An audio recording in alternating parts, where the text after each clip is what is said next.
Cuando observo la naturaleza, me parece que podría plasmarlo todo en un lienzo. Francia, 1860. Muchos jóvenes artistas estaban indignados por lo que consideraban una enorme injusticia.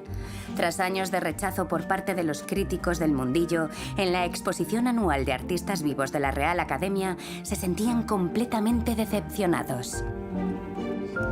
Queridos padres, tengo malas noticias. Han rechazado mis cuadros en la exposición. Los únicos buenos que podrían participar este año comparten mi misma suerte. ¿Quiénes eran estos pintores que no seguían los estándares de la pintura clásica y se rebelaron contra el estricto academicismo de la época? Claude Monet, Edgar Degas, Paul Cézanne, Berthe Morisot, Camille Pissarro, Alfred Sisley, Pierre-Auguste Renoir. Estaban obsesionados con representar las emociones sobre el lienzo. Como las propias de la época y sus muchas dificultades, este fue un auténtico renacimiento. En medio de la agitación de un tumultuoso siglo, decidieron apartarse de las convenciones de la pintura clásica y rebelarse contra las sofocantes normas académicas de su tiempo. Solo conseguiré ser independiente con mucha perseverancia. Este largo y difícil viaje los llevó a organizar una exposición independiente en la primavera de 1874. Desde entonces, ha adquirido una fama legendaria, gracias a la inclusión de muchos cuadros que hoy se consideran obras maestras. Hace poco, unos expertos la reconstruyeron para hacernos una idea de cómo pudo haber sido. Estos pintores se ganaron un apodo burlón por parte de un periodista. Dicho apodo se convertiría en el nombre de un movimiento artístico que cambió la historia del arte. 1874, el nacimiento del impresionismo. El que yo sea pintor se lo debo a Eugène Boudin.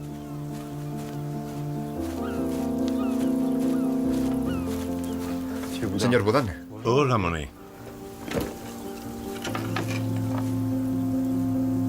Lo observaba de cerca mientras trabajaba.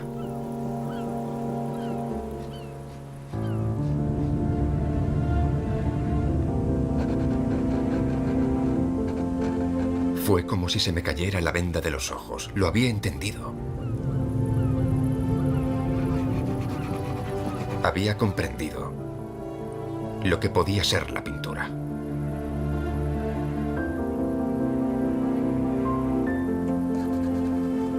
Le dije a mi padre que quería ser pintor y mudarme a París. Ten por seguro, me dijo, que vas a trabajar de verdad. Te quiero en un taller con un maestro reconocido. Si no, te quitaré la pensión. Acepté sus condiciones y me fui a París. El París de 1862 se parecía mucho al de estas imágenes de unos años después, tras la invención del cinematógrafo por los hermanos Lumière. La capital francesa vivía bajo el Segundo Imperio, establecido cuando Luis Napoleón Bonaparte se declaró emperador, adoptando el título de Napoleón III. El emperador y su mujer, la emperatriz Eugenia, organizaban unas fastuosas recepciones en el Palacio de las Tullerías y se aseguraron de que París fuese una extravagante capital de las artes envidiada por el mundo. Pero en la Francia del siglo XIX, el arte más importante era la pintura y la escuela francesa era el orgullo del país. El poderoso Ministerio de Bellas Artes seleccionaba a los artistas que participarían. Desde el siglo XVII, para un pintor solo había un camino hacia el éxito: la exhibición oficial. Una muestra anual de arte francés con miles de cuadros colgados unos junto a otros. Pero para tener una mínima posibilidad de ser seleccionado, había que respetar los criterios estéticos de la época. Una pintura burguesa con retratos formales como los del emperador. Escenas históricas como las de Jean-Léon Gérôme, que plasmaban la antigua Grecia como una edad de oro. O personajes mitológicos como esta Venus con la piel de porcelana de Alexandre Cabanel, que encarna a la perfección los gustos de la época. Los estudiantes de arte que soñaban con ser famosos no tuvieron más remedio que apuntarse a las clases particulares que daban varios maestros conocidos, como Charles Gleyre, a cuya escuela Monet se unió en 1862. Atención, muchachos, el jefe. Inspección de tropas. Mucha suerte a todos. Aún recuerdo que se acercó a mi lienzo y dijo: está muy bien, joven. Está muy bien, joven. Pero se parece demasiado al modelo. Tiene delante a un hombre fornido con pies grandes y ha pintado pies grandes. pintó lo que veo.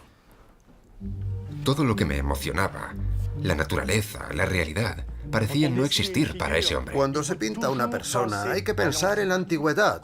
Estaba desconcertado, pero conocía a algunos compañeros pintores que me caían bien. Alfred Sisley y Pierre-Auguste Renoir. Joven, me pregunto qué está haciendo en mi clase. ¿Pinta por diversión? Por supuesto. Si no me divirtiese, no lo haría.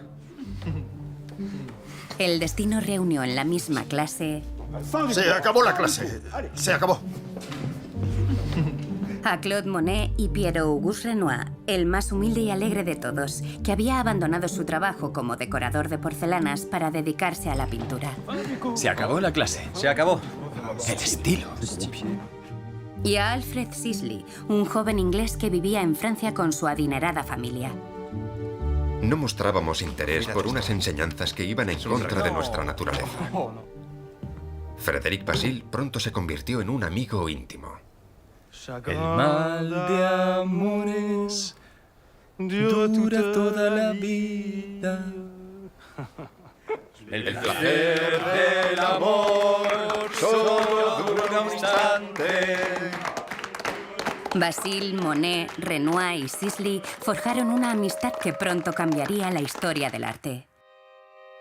El tímido Bazille tendría un papel clave en esta aventura artística. Había venido a París para estudiar medicina por deseo de su padre, un terrateniente de la región de Languedoc. Pero Bazille soñaba con pintar y dibujar, como confesó a sus padres por carta. Querido padre, sé que te costará creerlo, pero he empezado a dibujar con mucho empeño. Y cada vez disfruto más con ello.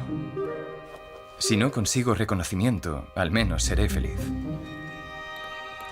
La semana que viene iré al bosque de Fontainebleau con unos compañeros de clase. ¿Qué diría Claire de estos majestuosos árboles? La naturaleza no tiene ningún interés. A mi amigo Monet se le dan muy bien los paisajes. Nos da consejos muy útiles. En 1863, los 4 estudiantes se sintieron esperanzados tras una rebelión de pintores que recientemente había sacudido la prestigiosa Escuela de Bellas Artes. Ante la indignación pública por la negativa del jurado a aceptar la mayoría de los cuadros, Napoleón III se vio obligado a organizar una exposición para los rechazados en un anexo del Palacio de la Industria. Se exhibieron más de 1.500 obras rechazadas, incluida una que provocó una controversia generalizada entre los visitantes.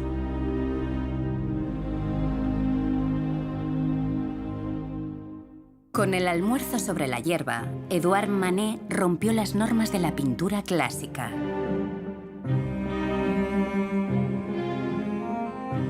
Lo que sorprendió a muchos fue la representación de una mujer desnuda junto a unos hombres de la época. A diferencia de la representación típica de las mujeres en la mitología o de forma idealizada, esta escena resultó dura e impactante para los visitantes. Los críticos lo calificaron de sacrílego. Incluso Napoleón III dijo que el cuadro era indecente.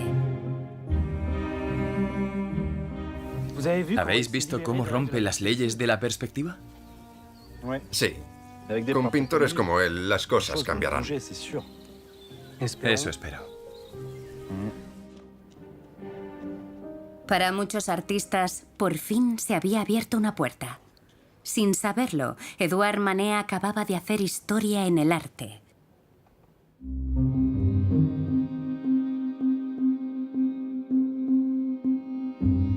Hijo de un alto funcionario público, Manet fue educado para respetar a los grandes maestros. Admiraba el Renacimiento italiano y la Escuela de Arte española.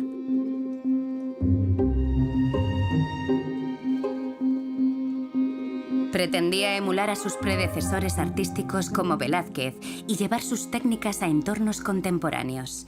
Estaba obsesionado con retratar la sociedad tal como era realmente.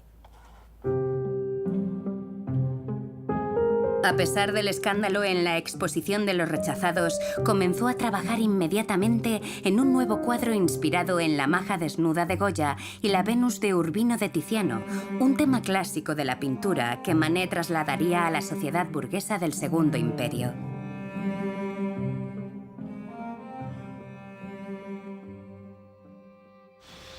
Manet estaba allanando el camino a otros pintores que soñaban con trascender los límites de la tradición académica. Cada vez descubro cosas más hermosas. La región es preciosa. La naturaleza es muy distinta y se torna amarilla. Hay viento, bonitas nubes. Es digno de admirar. Cuando observo la naturaleza, me parece que podría plasmarlo todo en un lienzo.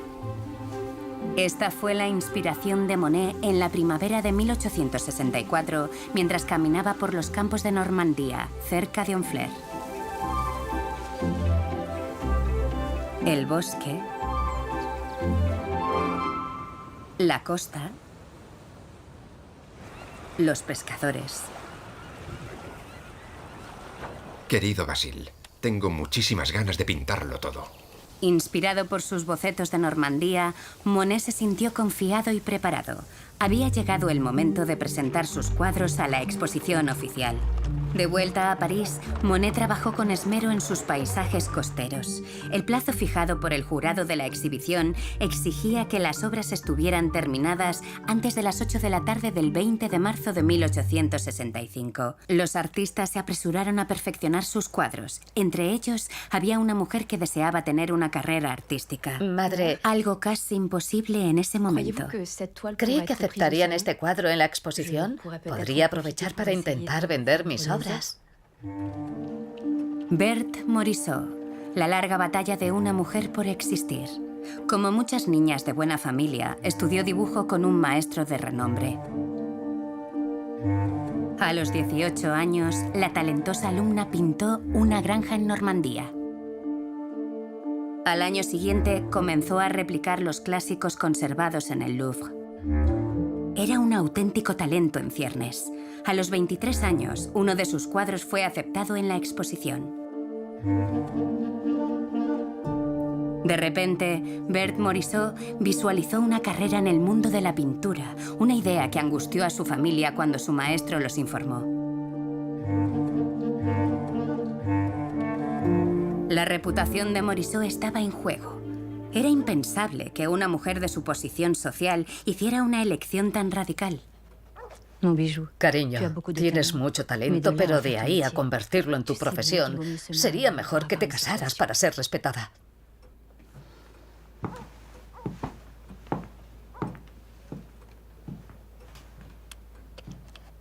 Morisot tendría que luchar en todos los frentes. Tengo que demostrar que estoy decidida a emanciparme y que no necesito un marido para ello. En abril de 1865 se inauguró la Exposición Anual de Bellas Artes en el Gran Palacio de la Industria, en los Campos Elíseos. Como cada año, fue allí, en sus impresionantes galerías, donde el jurado decidió la suerte e incluso la carrera de unos pocos elegidos. El veredicto del jurado quedó recogido en este catálogo, donde estaban los nombres de los elegidos en blanco y negro.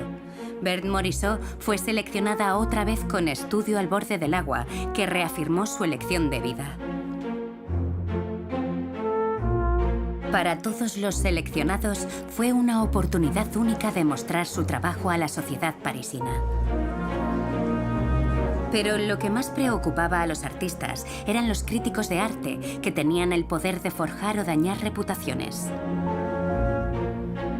Este fue el reto al que se enfrentó Manet con su cuadro Olimpia, que fue aceptado por el jurado, pero vapuleado sin piedad por la crítica. El cuadro del señor Manet, una odalisca de vientre pálido, una indecorosa modelo sacada de alguna parte, pretende representar a Olimpia. ¿Pero a qué Olimpia? A una cortesana, sin duda. Sin embargo, la crítica también sirvió de impulso para un pintor joven como Claude Monet. La primera vez que lo aceptaron en la exposición con 2 paisajes costeros, sobre todo por el aclamado Desembocadura del Sena en Honfleur, se ganó el favor de la prensa, a diferencia de Manet.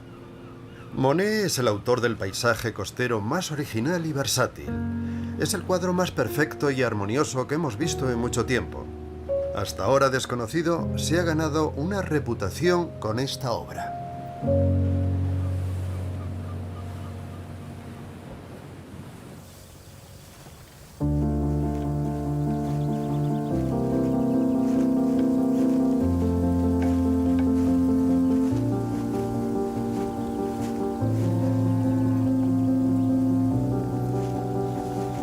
Al lograr el éxito a la primera, Claude Monet dio esperanza a sus amigos.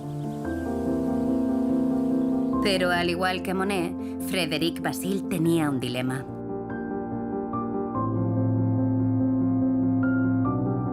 El estudiante de medicina había acompañado a su amigo en varias ocasiones a Fontainebleau y por los senderos de Normandía. Estaba absorto en la pintura. Madre querida, necesito tu ayuda. Dile a papá que no me he presentado a los exámenes de medicina. Me temo que no le hará gracia que vaya a dedicarme a la pintura. En la exposición de 1866, Frédéric Basile debutó con su Naturaleza muerta con pescado, ejecutado de forma exquisita, siendo la primera vez que el jurado lo aceptaba.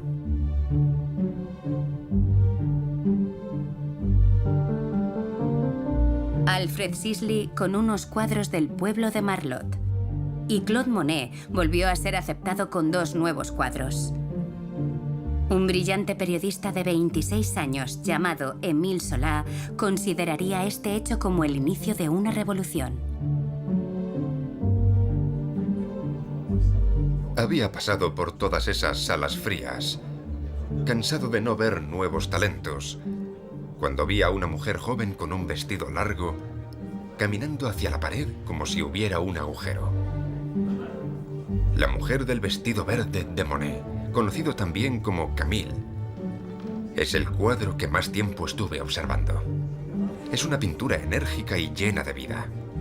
A uno le hace mucho bien admirarla cuando está cansado de reír y encogerse de hombros. En su artículo sobre la exposición, Zola defendió a los pintores del futuro, incluido Claude Monet, a quien aún no había conocido, y a un tal Camille Pissarro, cuyos paisajes habían sido pasados por alto en su mayoría. Este señor es un desconocido del que nadie hablará. Me sentí en la obligación de estrecharle la mano antes de irme. Gracias, caballero. Su paisaje invernal me hipnotizó durante media hora en medio del gran desierto de la exposición. Es un pintor que me gusta.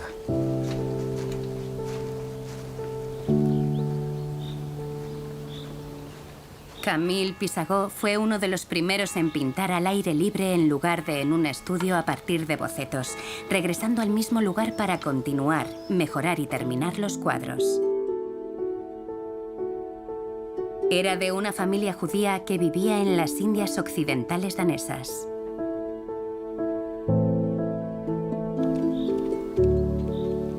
Movido por su pasión por la pintura y su deseo de libertad, apoyó incondicionalmente a la emergente escuela de pintura, lo que le valió el apodo de El Patriarca de los Impresionistas. Lo que le gustó a Émile Zola de Pissarro y Monet fueron sus impresionantes representaciones del campo y la imagen poética que plasmaban de una realidad ordinaria.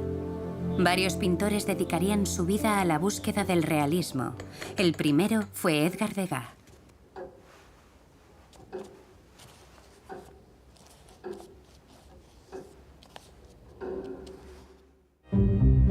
Degas era hijo de un banquero italiano. Su familia vivía en el artístico 9º distrito de París. Comenzó vagando por los pasillos del Louvre, imitando a todos los grandes maestros. Sin embargo, en el fondo, no estaba satisfecho. Pero en un viaje a Italia tuvo una revelación.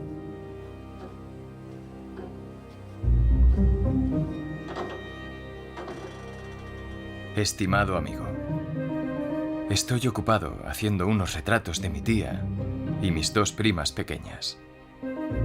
La mayor es muy guapa. La pequeña es más lista que el hambre y más buena que el pan. Las estoy dibujando con sus vestidos y delantales blancos que les quedan tan bien. De vuelta a su estudio de París, Degas comenzó a trabajar en un cuadro monumental. En un formato normalmente reservado para pinturas históricas, optó por representar una escena hogareña, una pelea doméstica que muestra a una mujer joven en casa con sus 2 hijas pequeñas.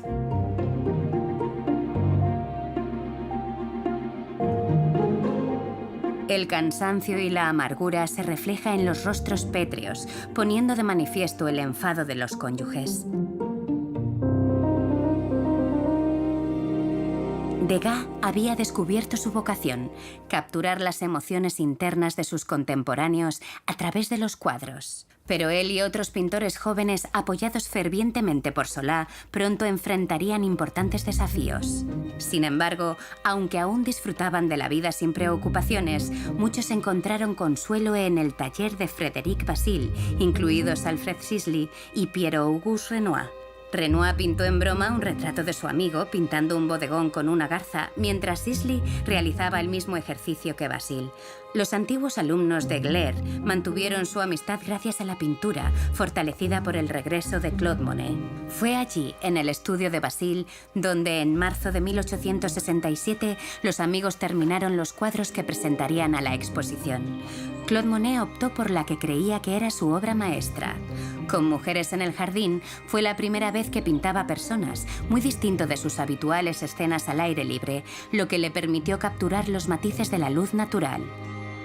Renoir se decantó por el tema de la mitología para cautivar al jurado, a pesar de que el realismo del cuerpo de su Diana sobrepasaba los límites aceptables de la pintura clásica. Sisley continuó explorando el bosque de la Selle Saint-Cloud, al oeste de París.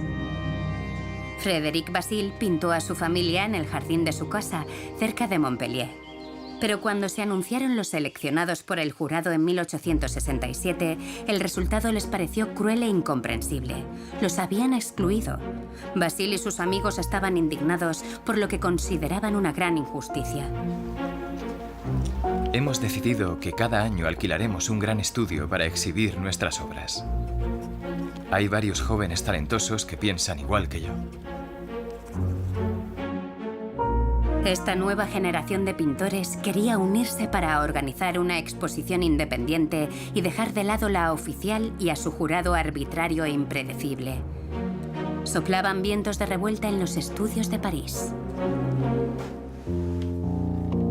Paul Cézanne, hijo de un banquero, era amigo de Émile Zola.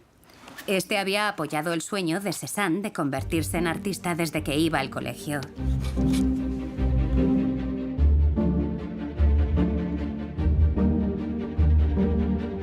Cézanne estaba trabajando para desarrollar su característico estilo, que implicaba el uso de colores oscuros aplicados en capas de pintura gruesas y texturizadas, a menudo con una espátula. Queda patente en el retrato de su padre leyendo L'Événement, el periódico en el que Solá había defendido a los nuevos pintores. Y en este retrato de Antony Valabrej, rechazado por la exposición de 1866. En su último cuadro, Cézanne volvió a plasmar una escena mitológica impregnada de oscuridad y violencia, desafiando los estándares estéticos del jurado. Este cuadro hará rabiar a los entendidos en bellas artes. Pero el estricto sistema de la exposición siguió siendo una trituradora de artistas cuyas carreras a menudo pendían de un hilo, como fue el caso de Claude Monet, quien en 1867 decidió dedicarse de lleno a la pintura. Querido Bazille, he estado trabajando mucho. Tengo una 20 de cuadros en marcha. Unos impresionantes paisajes costeros, personajes y jardines. En la terraza de Saint-Adresse hay unos colores con matices que delimitan los elementos de la pintura. Desde el profundo mar hasta las llamativas flores anaranjadas que contrastan con él, pasando por el juego de luces y sombras, el artista fue sentando las bases de lo que más tarde se convertiría en el impresionismo. En tiempos de incertidumbre, basta con un contratiempo para cambiarlo todo. Querido Basil, el 25 de julio Camille dio a luz. Desde hace unos días nos falta hasta lo más básico. No tenemos pan ni fuego para cocinar. Nos morimos de hambre. Monet estaba en apuros. Ya no podía permitirse el lujo de pintar. Tuvo que confiar en la solidaridad entre artistas para salvarse. Querido Basil, ¿puedes enviarme un poco de negro marfil, blanco plateado y azul cobalto? Siento molestarte, pero te aseguro que no me queda otra. Justo entonces, en el otoño de 1868, un conocido de su padre, un constructor naval de Le Havre, encargó un retrato de su esposa, dándoles un respiro a los jóvenes padres.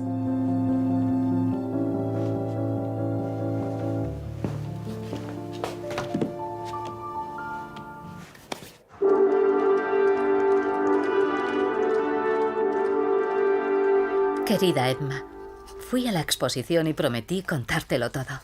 En la primavera de 1869, Berthe Morisot le habló de la exposición a su hermana Edma, que se fue de París tras casarse con un oficial de la Marina. Su hermana había abandonado su carrera como pintora al casarse, ya que entre la burguesía no estaba bien visto que una mujer trabajara. Berthe Morisot no quiso correr la misma suerte, sobre todo porque en su lucha por hacerse un hueco como pintora acababa de encontrar nuevos aliados. Había conocido a Manet y Degas, dos artistas de su misma generación que compartían el deseo de pintar el mundo que los rodeaba.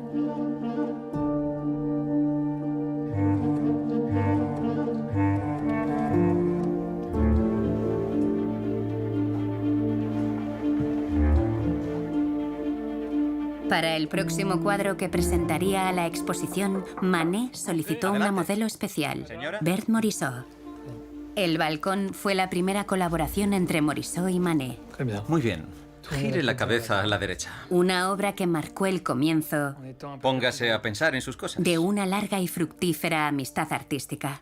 La pintaré tal y como la veo, esperando que sea real. Me parece que posee un encanto natural, lo cual me gusta mucho.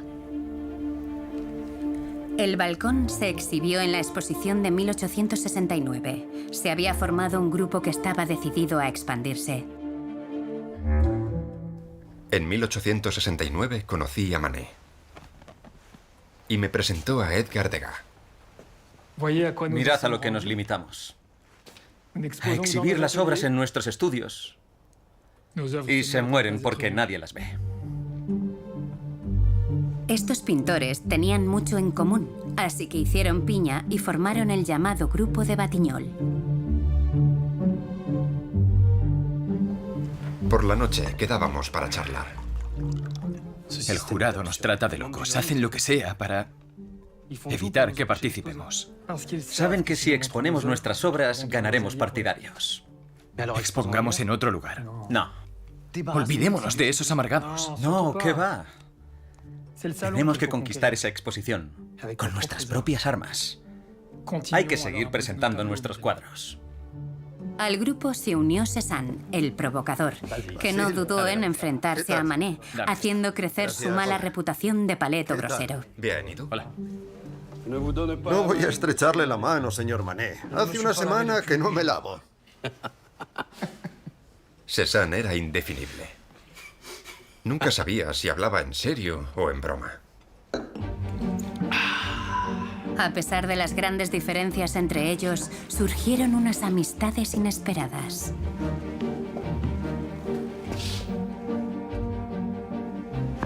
Tenemos demasiados enemigos para permitirnos el lujo de matarnos entre nosotros.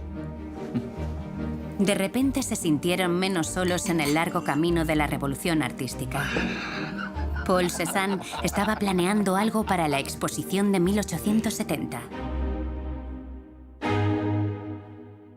Como era de esperar, el jurado rechazó su cuadro, horrorizado por los llamativos colores y la representación caricaturesca del personaje, al que el artista representó sentado en un trono como si fuera el mismísimo emperador. Ese mismo jurado también rechazó La Grenouillère de Claude Monet, un rechazo que resultó ser el colmo. Monet decidió no volver a presentar más cuadros. Su futuro como pintor le exigiría tomar otro camino. ¿Por qué no organizar una exposición independiente? Frédéric Bazille capturó la fuerza y la unidad del grupo de Batignolles en un emblemático cuadro de su estudio de París. Estaba convencido de que en 1870 su idea de una exhibición conjunta se haría realidad y el talento de todos por fin sería reconocido. Pero un trágico acontecimiento truncaría sus planes. Este cuadro es una prueba de que podría haber sido una de las grandes figuras del impresionismo. Pero su destino fue una tragedia.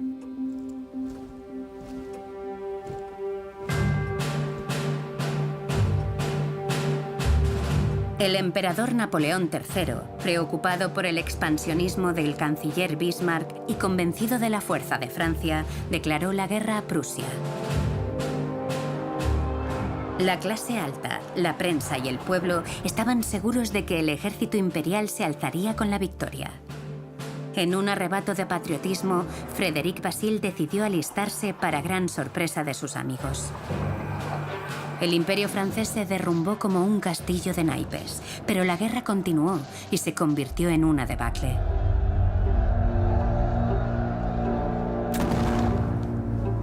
Estoy muy bien y seguro de que no me matarán. Tengo muchas cosas que hacer en esta vida. Un abrazo muy fuerte. Frédéric Bazille fue alcanzado por una bala prusiana el 28 de noviembre de 1870 en Bon-la-Rolande. Monet se enteró de la terrible noticia de la muerte de su amigo en Londres. Él y Camille habían huido de Francia y se habían casado unas semanas antes. Un exilio voluntario que compartió con Pissarro, que también se había marchado de una Francia arrasada por la guerra. En Londres, los dos amigos conocieron a alguien que les cambió la vida. En una cafetería, Monet se topó con el pintor Daubigny, que como juez de la exposición siempre lo había defendido. Daubigny le presentó a Paul Durand-Ruel, un marchante que había abierto una galería en Londres. Este se enamoró de las pinturas de Monet. Apareció de repente en su vida y pronto en la de todo el grupo de Batignolles.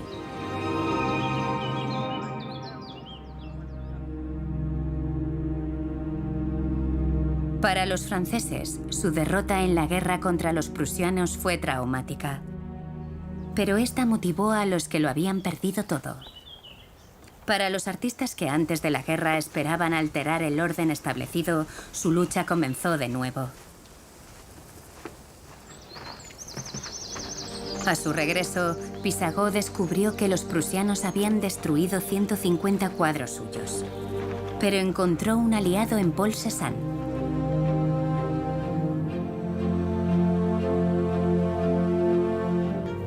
Pissarro me muestra unos paisajes magníficos. He decidido trabajar solo al aire libre. Cézanne pintó varias vistas de un pueblecito. El artista se encontraba en medio de una metamorfosis. Se embarcó felizmente en su llamada era impresionista. A principios de 1872, Berthe Morisot había retomado su amistad con Manet, quien en unos meses pintaría varios retratos de esta mujer que lo fascinaba. Pero la pintora estaba impaciente. Quiero ganar algo de dinero, es mi única ambición. He empezado a perder la esperanza. Su vida, mayoritariamente limitada al hogar, se convertiría en el tema principal de unos cuadros intimistas en los que jugó con la luz que entraba a través de los visillos para representar tanto la sutileza del interior como el encierro de las mujeres. Su cuadro La cuna representa a su hermana Edma y uno de sus hijos.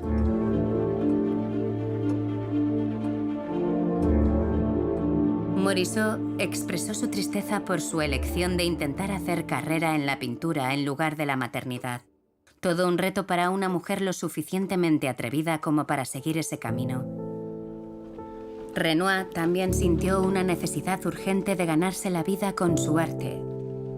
Si bien cosechó éxito en la exposición de 1870 con odalisca, pintada en honor al maestro Eugène Delacroix, fue rechazado nuevamente en 1872 y 1873.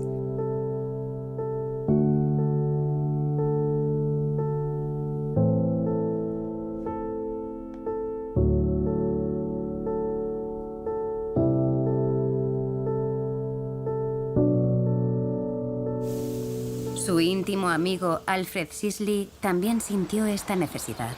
Su padre se había arruinado por la guerra y le correspondía a él mantener a su familia vendiendo cuadros. Pero Sisley, que adoraba los cielos tenues de la región parisina, no estaba dispuesto a ceder.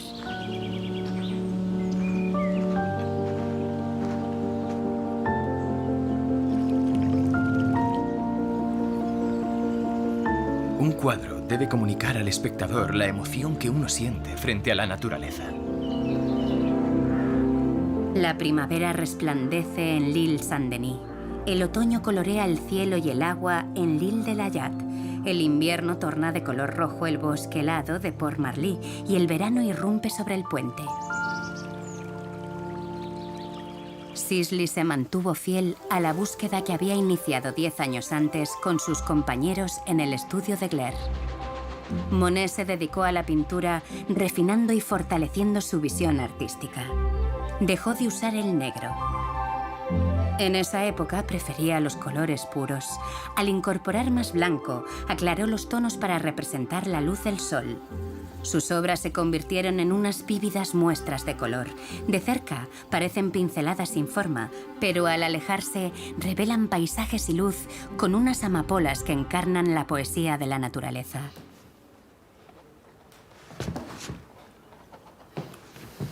Edgar Degas también dio la espalda a las insoportables restricciones de la exposición oficial. Al igual que Claude Monet, decidió no presentar más obras ante el jurado. Amante desde hace mucho tiempo de la ópera y de sus intérpretes, estaba fascinado con las bailarinas que representaba en el escenario o en clase.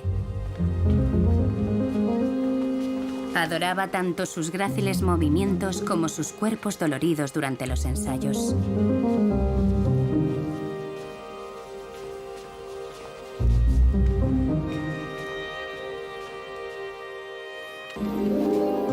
La gente notó que Degas se había transformado. Estaba decidido a irrumpir en los mercados del arte de París y Londres, luchando por conseguir la libertad de vender sus obras.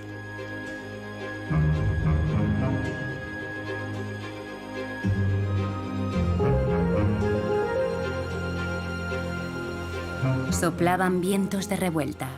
Los fundadores del grupo de Batignolles estaban preparados. Había llegado el momento de desafiar a la exposición oficial y celebrar la exhibición independiente con la que llevaban soñando tanto tiempo. Difundieron su plan y encontraron interesados a medida que se avecinaba la batalla final.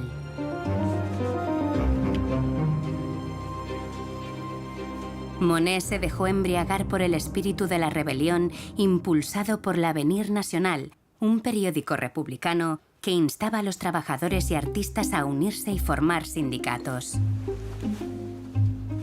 Señor, me he reunido con unos pintores y estamos encantados de verle defender las ideas que compartimos. Esperamos que su periódico nos apoye cuando fundemos la sociedad que estamos montando. El objetivo era encontrar el lugar ideal para organizar exposiciones independientes. Es muy grande. ¿También el piso de arriba? Sí, podemos dividirlo. La idea del difunto Frédéric Basile por fin tomaba forma. Señor Degas, ¿le parece lo bastante elegante? Tiene una excelente ubicación. El boulevard atrae a grandes multitudes ávidas de entretenimiento. Monet y sus amigos encontraron el sitio adecuado, un barrio muy animado debido a la mezcla de culturas, política y negocios. El remolino de carruajes inspiró a Monet cuando pintó el Boulevard de las Capuchinas, plasmando el frenesí de esta avenida recién trazada de París. Pintó esta escena desde el estudio del fotógrafo Nadar. Aquí es donde los artistas realizarían su exposición.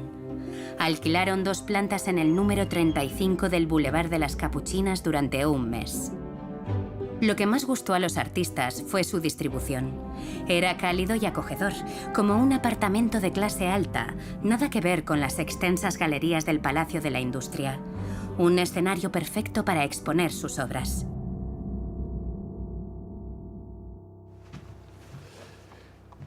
En Pontoise hay una cooperativa de panaderos. Son como una pequeña república. Sugiero que cada uno exhiba el mismo número de obras y que echemos a suertes en qué orden las colgamos. Escuchen, caballeros. No permitiré que haya otra exposición de rechazados. Haríamos el ridículo. Abramos unos días antes de la exposición oficial con los pintores que podamos, para tener el mayor peso posible.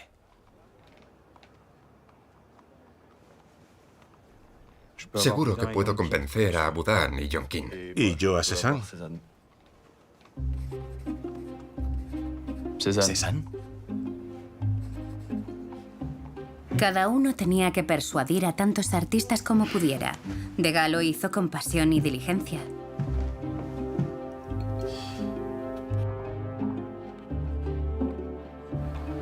Aunque paguemos el pato, nos llevaremos el mejor trozo del pastel. Abrimos el 15 de abril, así que hay que darse prisa. Unos días antes de la inauguración, una treintena de artistas se habían animado a participar. Pero tanto para Degas como para Monet aún quedaba un desafío clave.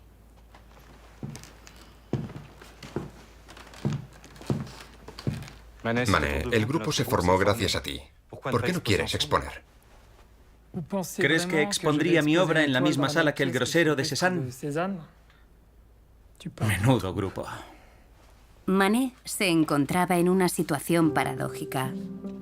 Justo cuando sus amigos se disponían a inaugurar su exhibición, había conseguido por fin el reconocimiento soñado, porque su cuadro Le Bon Boc había sido premiado en la última exposición oficial.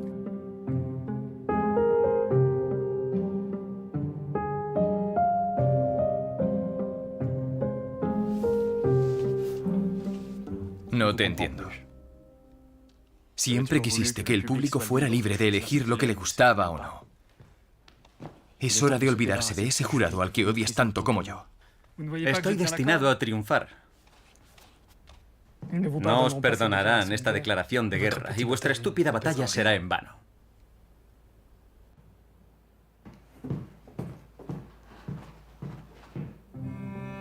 Estimada señora, hemos creado una sociedad anónima y cooperativa de artistas, pintores, escultores y grabadores.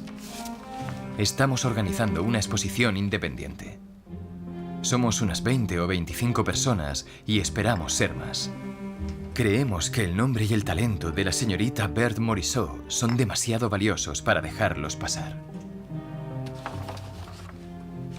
No servirá de nada dar mi opinión sobre este proyecto. El propio Manet lo considera muy arriesgado. Él toma sus propias decisiones y yo también. Ahora que su padre había fallecido, Morisot tenía que tener mucho cuidado con sus finanzas. Pero esta invitación a exponer le otorgaba reconocimiento como artista. Adelante, despacio. A principios de abril de 1874, el boulevard era un hervidero de emoción. Con cuidado. Eso es. Centrado. Bien, listo. Perfecto. Hubo que colgar casi 200 obras a toda prisa para tenerlo todo listo para la noche de la exposición. Estaban muy orgullosos de ver cómo se hacía realidad su proyecto y qué satisfacción poder publicar por fin su propio catálogo. Los humillantes rechazos de la exposición oficial ya eran cosa del pasado. Esta vez, todos verían su nombre impreso en este folleto diseñado por el hermano de Renoir, y todos eran libres de elegir qué obras exhibirían. Degas escogió sus temas favoritos: las bailarinas de la Ópera de París. Como atento observador de los oficios de París, quiso exponer una de sus obras que representa el duro trabajo de las lavanderas.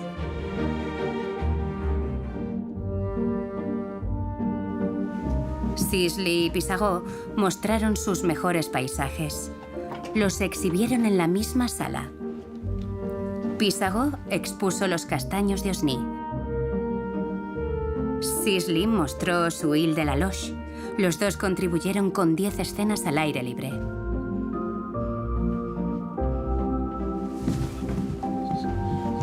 ¿Dónde lo pongo? A pesar de la reticencia de Degas, Cézanne también participó y dio un poco la nota. ¿Una Olimpia moderna? Exacto. Cuélgala ahí. A Manet le va a encantar. Pensé que le gustaría este homenaje, incluso viniendo de mí. Berthe Morisot fue muy valiente y participó en la exposición de arte del Boulevard de las Capuchinas. En su primera exhibición presentó 9 cuadros.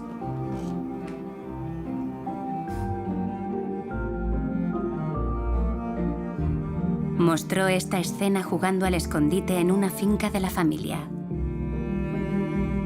Este delicado retrato de su hermana. Y, por supuesto, la cuna.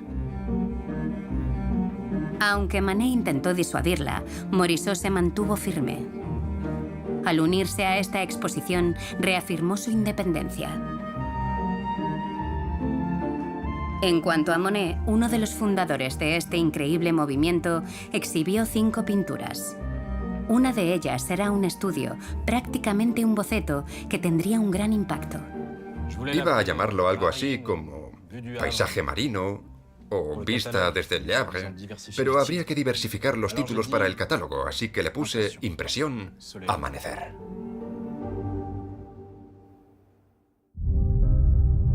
Inaugurada el 15 de abril de 1874, en el número 35 del Boulevard de las Capuchinas, la exposición entró en los anales de la historia del arte. Aunque no existen fotografías ni descripciones precisas que nos digan qué cuadros había y en qué lugar, a partir del catálogo, los artículos periodísticos y las cartas personales, los especialistas tienen suficientes pistas para reconstruir el posible diseño de este evento histórico y misterioso que nos sigue fascinando.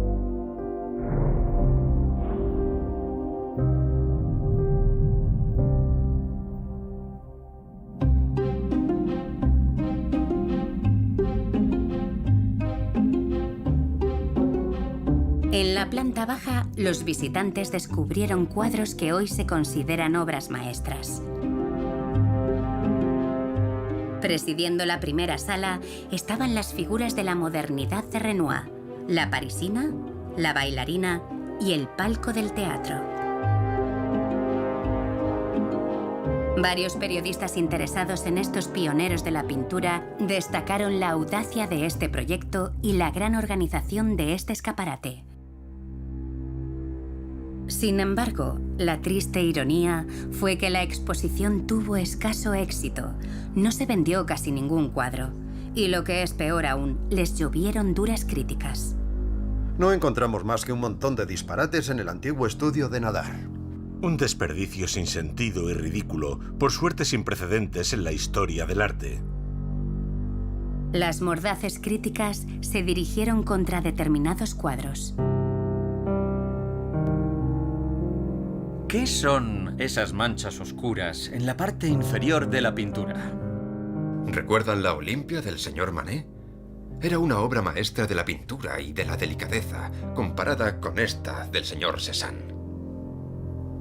Para intentar crear un epíteto insultante, un periodista aprovechó el título de un cuadro de Monet, Impresión, amanecer. Impresión, desde luego, puesto que el cuadro me dejó impresionado. Tenía que haber alguna impresión en él. El periodista se burló de estos pintores y los calificó con el nombre de impresionistas. A pesar de la falta de halagos, la primera exposición de 1874 acabó alterando el curso de todo lo que vino después.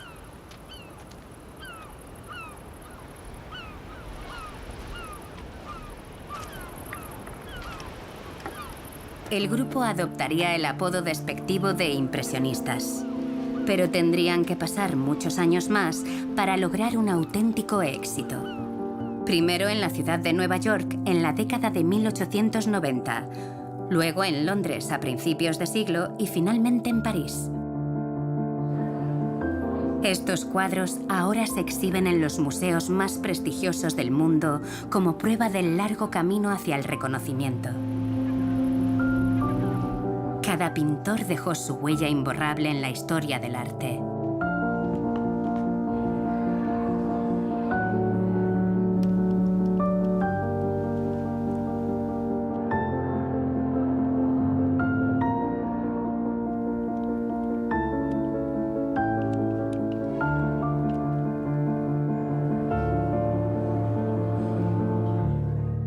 En el ocaso de su vida, desde su refugio en Giverny, Claude Monet contó con nostalgia a los periodistas los largos años de lucha para lograr una revolución artística que aceptara el impresionismo. Este largo viaje por fin abrió un nuevo camino en el arte moderno.